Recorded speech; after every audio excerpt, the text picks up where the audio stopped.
Hello everyone, আসসালামু আলাইকুম। MMI টেকনোলজিতে আপনাদের নতুন আরেকটি ভিডিওতে স্বাগতম।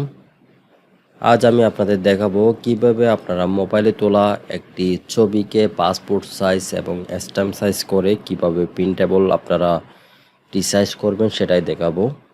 তার আগে আপনারা যারা এখনও আমার চ্যানেলটি সাবস্ক্রাইব করেন নাই, সাবস্ক্রাইব করে পাশে থাকা বেল আইকনে ক্লিক করে রাখুন যাতে পরবর্তী আপডেট ভিডিওগুলো আপনারা খুব সহজে পেয়ে যান। ওকে, চলো শুরু করা যাক। ওকে, আমি প্রথমে ফটোশপ 7 ওপেন করে নিব। আমি এই কাজটা ফটোশপ 7এই করব। আমি এটা মিনিমাইজ করলাম। মিনিমাইজ করে আমি পিকচারটা মাউস দিয়ে আমি এটা টেনে ফটোশপে নিয়ে যাব। ওকে, দেখতে পাচ্ছেন ফটোশপে নিয়ে এসে আমি এটা ছেড়ে দিব। ছেড়ে দেওয়ার পর আমাদের প্রথম কাজ হবে এটা ক্রপ করা। আমি এখান থেকে ক্রপ টুলটা নিব। এটা হচ্ছে ক্রপ টুলটা নিব। নেওয়ার পর আমি এখান থেকে আগে প্রথম এখানে সাইজটা বসাই দিব পাসপোর্ট সাইজের। এই পাসপোর্ট সাইজ ওয়েট দিলাম হচ্ছে 1.55, হাইটে দিলাম হচ্ছে 1.95, আর রেজুলেশন দিলাম হচ্ছে অবশ্যই 300 দিতে হবে। 300 দেওয়ার পর আমি এখান থেকে আমার সাইজ অনুযায়ী আমি এটা ক্রপ করে নিব। মাউস দিয়ে আমি দেখতে পাচ্ছেন টানলেই কিন্তু আমাদের অফ হয়ে যাচ্ছে। আমি এটা এই সাইড এবং এই সাইড সমান রেখে আমি উপরে হালকা রেখে আমি এন্টার বাটনে ক্লিক করব। ওকে, দেখতে পাচ্ছেন আমাদের এটা কিন্তু পাসপোর্ট সাইজে এখন কাট হয়ে গিয়েছে। ওকে, আমি এখন পেন টুল নিয়ে, এটা হচ্ছে পেন টুলটা নিয়ে আমি পিছনের ব্যাকগ্রাউন্ডটা চেঞ্জ করব। এখন সাধারণত এআই দিয়ে সব কিছু করা যায়, তবুও নিজের প্র্যাকটিস বা ইন্টারনেট না থাকলে আপনাদের যেভাবে কাজ করবেন সেটাই দেখাবো। আমি এখান থেকে পেন টুলটা নিলাম। পেন টুল নিয়ে কন্ট্রোল প্লাস দিয়ে আমি এটা জুম করব। ওকে, জুম করার পর পেন টুল দিয়ে আমি এখান থেকে সিলেক্ট করব।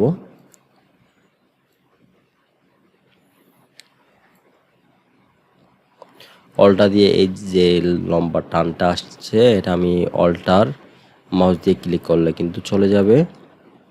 সেমভাবে আমি প্রত্যেকটা, ওকে দেখতে পাচ্ছেন এখানে কিন্তু ব্ল্যাক চলে আসছে। আমি আবার প্রথম থেকে নিয়ে যাব। কন্ট্রোল অল্টার জেড দেওয়ার পর আমি এখান থেকে এই বক্সে ক্লিক করে দেব। ক্লিক করার পর আমি আবার সেমভাবে সিলেক্ট করব। যত আপনারা ছোটো করে নেবেন তত আপনার জন্য ভালো হবে, কারণ হচ্ছে যত ছোটো করে নেবেন আপনারা তত সুন্দরভাবে ক্রপ করতে পারবেন। ওকে, দেখতে পাচ্ছেন আমি এটা মাউস দিয়ে ঠিকভাবে ঘুরাই নিচ্ছি।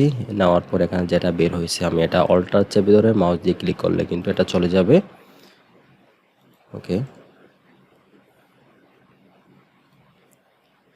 ক্রপিংয়ের কাজটা আপনারা আস্তে আস্তে করবেন যাতে খুব সুন্দরভাবে হয়।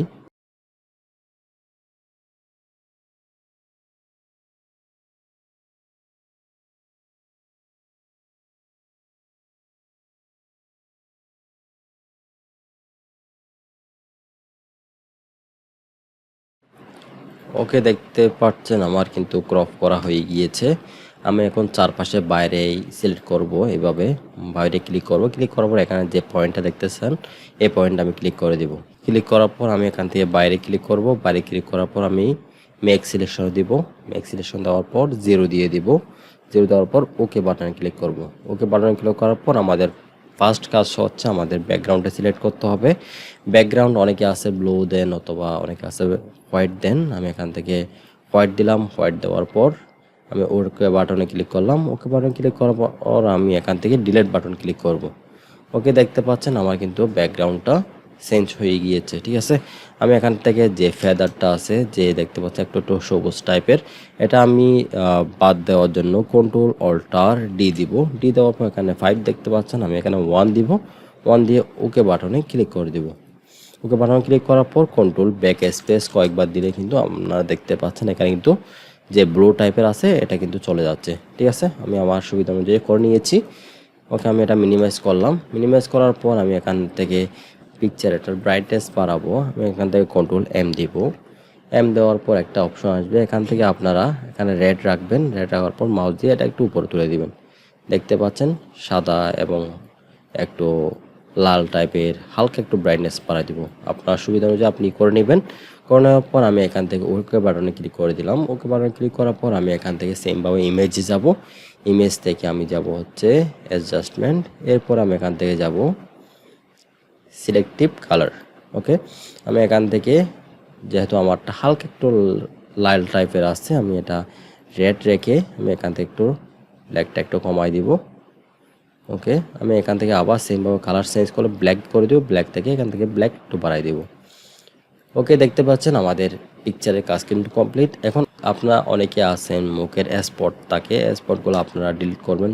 যেমন আমি এইটা দেখাচ্ছি, আমার এই চুলটা একটু কপালের উপর চলে আসছে, আমি এই চুলটা আমি রিমুভ করব। সেক্ষেত্রে কন্ট্রোল প্লাস দিয়ে আমি জুম করে নিলাম। জুম করে নেওয়ার পর আমি এখান থেকে আমি স্ট্যাম্প টুল এটা নিলাম। স্ট্যাম্প টুল নেওয়ার পর আমি এখান থেকে ওকে, আমি এটা এখান থেকে থার্ড ব্র্যাকেট দিয়ে একটু ছোটো করে নিব। ছোটো করার পর আমি এখান থেকে কন্ট্রোল প্লাস দিব। কন্ট্রোল প্লাস দেওয়ার পর আমি এই পাশ থেকে নিব, অল্টার চেপে ধরে একটা প্লাস আসবে, তাও মাউস দিয়ে ধরে এখানে নিয়ে আসতে হবে। ওকে, দেখতে পাচ্ছেন এভাবে কিন্তু আপনাদের প্রত্যেকটা মাউস দিয়ে করতে হবে।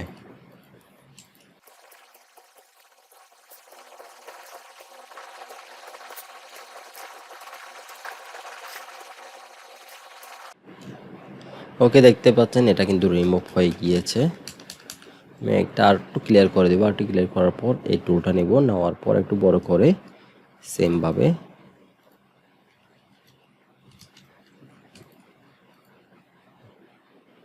ব্ল্যাকটা একটু। ওকে, দেখতে পাচ্ছেন আমার এই চুলটা কিন্তু রিমুভ হয়ে গিয়েছে। আপনারা এভাবে খুব সুন্দরভাবে করে নেবেন। ওকে, আমি এখন দেখাবো আপনারা কিভাবে এটা প্রিন্টেবলের জন্য পাসপোর্ট সাইজ এবং স্ট্যান্ড সাইজে আপনারা একটা A4 পেজে সেট আপ করবেন দিলেও হবে, অথবা ডাবল F দিলেও কিন্তু মিডল মাইস হয়ে যাবে। আমি এখান থেকে কন্ট্রোল N দিব। N দেওয়ার পর এখান থেকে দেখতে পাচ্ছেন একটা পেজ আসবে। আমি এখান থেকে প্রিন্টের জন্য A4 সিলেক্ট করব। এখান থেকে অবশ্যই RGB কালার সিলেক্ট করে দিব। ওকে বাটন ক্লিক করে দিব। ওকে বাটন ক্লিক করার পর আমার এখান থেকে নিতে হবে প্রথমে মুভ টুল। এটা হচ্ছে মুভ টুল, এটা নিলাম। নেওয়ার পর এখান থেকে মাউস দিয়ে সিলেক্ট করে এখানে নিয়ে আসবো। নিয়ে আসার পর এটা মিরর ম্যাচ করে দিলাম। দেওয়ার পর এটা দেখতে পাচ্ছেন এটা কিন্তু সিলেক্ট হচ্ছে না। আমি এখান থেকে শো সিলেকশন, ওকে, আমি এখান থেকে শো বাউন্ডারিজ বক্স এটা ক্লিক করে দিলাম, এটাও ক্লিক করে দিলাম। ওকে, আমি এখান থেকে শিফট চেপে ধরে মাউস দিয়ে একটু ঘুরাই নিব, এন্টার দিব। এন্টার দেওয়ার পর আমি এখান থেকে সেট আপ করে নিব। আমি এখান থেকে 4টা নিলাম এক পেজের। ওকে, এভাবে শিফট চেপে ধরে ক্লিক করবেন, তাহলে 4টা সিলেক্ট হবে। সিলেক্ট করার পর এখান থেকে মিডল দিয়ে দিবেন। ওকে, দেখতে পাচ্ছেন 4টা মিডল হয়ে গিয়েছে। ওকে, এখানে দেখতে পাচ্ছেন এখানে কিন্তু 4টা লেয়ার হয়ে গিয়েছে। আমি এখান থেকে কন্ট্রোল শিফট ই দিয়ে একটা লেয়ার করব, একটা লেয়ার হয়ে গিয়েছে। ওকে, আমি এখান থেকে রেক্ট্যাঙ্গেল টুলটা নিয়ে আমি এখান থেকে পিকচার বাড়াই নিব। এখান থেকে পুরোটা সিলেক্ট করবেন। সিলেক্ট করার পর কন্ট্রোল অল্টার শিফট দিয়ে মাউস দিয়ে টানলেই কিন্তু 4টা বেড়ে যাবে। ওকে,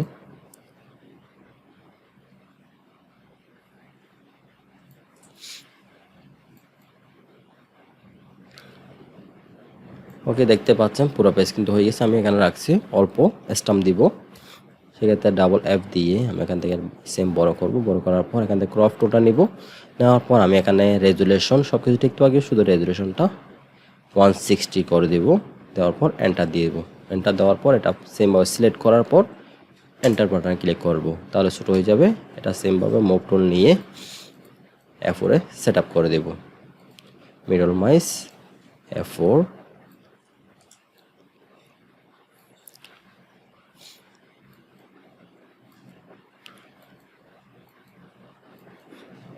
ওকে, দেখতে পাচ্ছেন আমার এখানে পাসপোর্ট এবং স্ট্যাম্প আমি খুব সুন্দরভাবে সেট আপ করে নিয়েছি। এখন কন্ট্রোল আপনারা যদি প্রিন্ট দিতে চান কন্ট্রোল P দেওয়ার পর এখানে আপনারা স্কেলটা ফিট করে দিবেন। ফিট করার পর প্রিন্টের এখানে প্রিন্টারটা সিলেক্ট করে এখান থেকে প্রপার্টিস দিয়ে আপনার এখানে অপশন আসবে গ্লোসি পেপার সিলেক্ট করে কালার দিয়ে ওকে বাটন ক্লিক করলে কিন্তু আপনাদের খুব সুন্দরভাবে প্রিন্ট হয়ে যাবে। ওকে, আমার ভিডিও এ পর্যন্ত। আপনাদের কাছে যদি ভিডিওটি ভালো লাগে থাকে অবশ্যই ভিডিওটি একটি লাইক দিবেন। আর কিছু জানার থাকলে অবশ্যই কমেন্ট বক্সে জানাবেন। সাবস্ক্রাইব করে পাশে থাকা বেল আইকনে ক্লিক করে রাখবেন, যাতে পরবর্তী আপডেট ভিডিওগুলো আপনারা খুব সহজে পেয়ে যান। ওকে, সবাই ভালো থাকবেন, সুস্থ থাকবেন। আল্লাহ হাফেজ।